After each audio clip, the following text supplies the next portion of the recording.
Alam mo yung mga babaeng nang aakit ng may jowa at may jowa? Alam mo ba kung ano yung mga kilos nila? Sila ay nag-lipstick ng pagkapula-pula.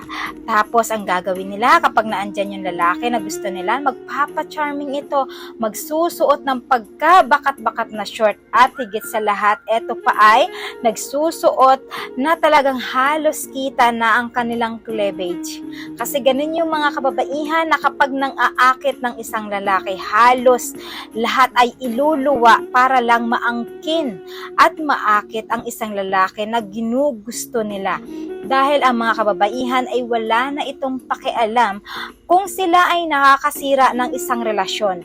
Basta para sa kanila ay maangkin nila ang isang lalaki na gustong gusto nila kahit pa sila ay nakakasira na mga kasawi.